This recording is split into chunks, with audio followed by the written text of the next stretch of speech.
Hello, friends, and welcome back to Lakhan Tanwani. Guys, just days ago, Donald Trump announced what he called historic peace in the Middle East, a Gaza ceasefire that many believed was impossible and finally happened. But within hours, something unexpected. Joe Biden and Antony Blinken both came forward claiming partial credit, saying Trump just built on what we had already started. So, guys, who is telling the truth? Did Biden and Blinken really lay the groundwork for this peace deal, or is Trump right in saying they did nothing? Let's break this down point by point.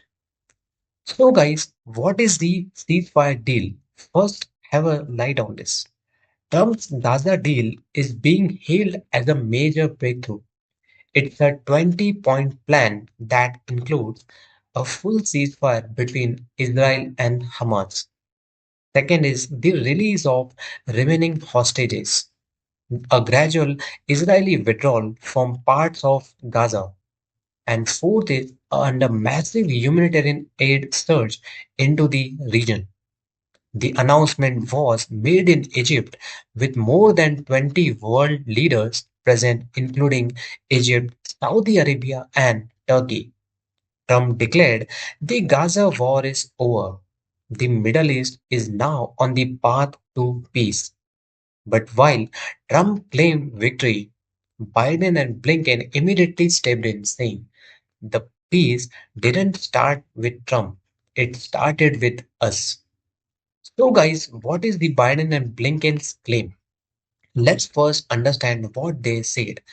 Joe Biden, who is currently undergoing cancer treatment, posted that he was deeply grateful that the Gaza war was nearing its end.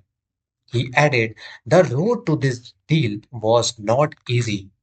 My administration worked relentlessly to bring hostages home, got relief to Palestinian civilians, and end the war.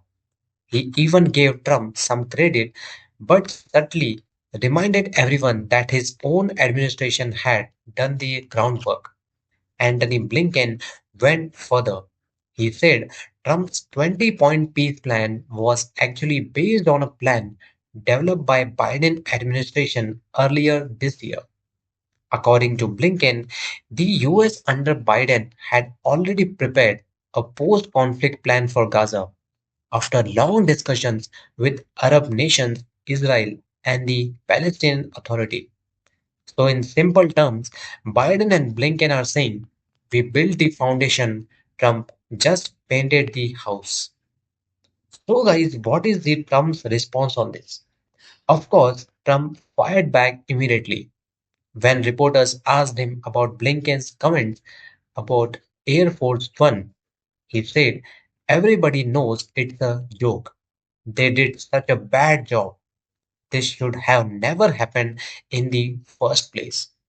Trump even added that if just a decent president had been in office, the Gaza war and even the Russia Ukraine war would have never happened.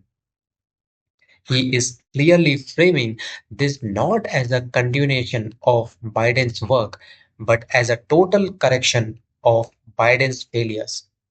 And in classic Trump fashion, he turned it into a comparison of leadership.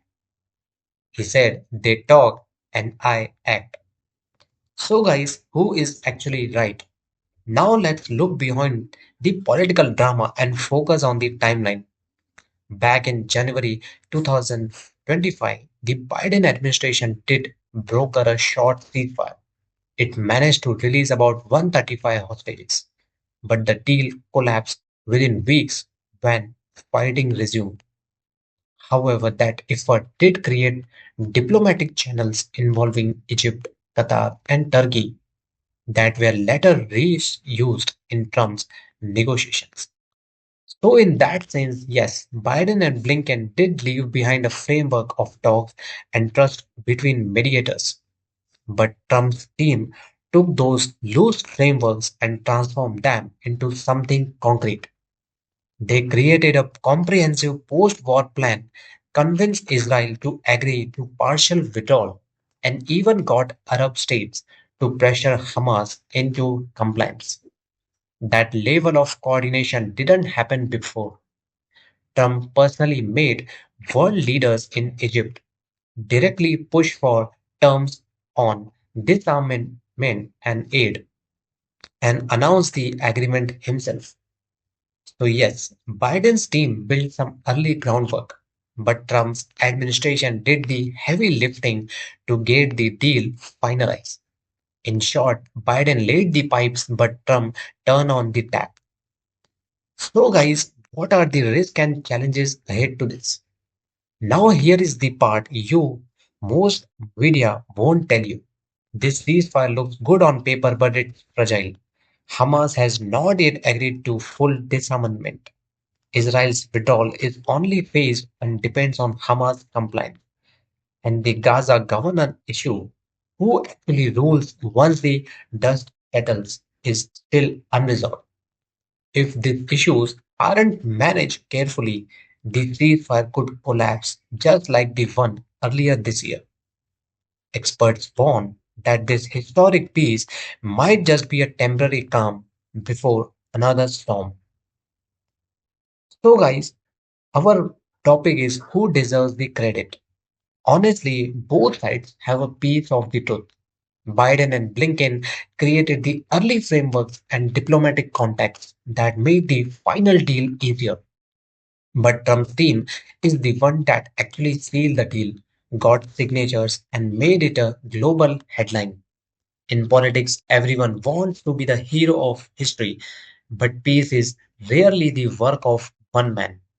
It's a chain of small steps that eventually reach a breakthrough moment. So, guys, now I will ask you who do you think deserves more credit, Biden's groundwork or Trump's execution? And do you believe this Gaza ceasefire will actually last? Comment below, share your opinion, and if you found this breakdown useful, hit like and subscribe. I will see you guys in the next video.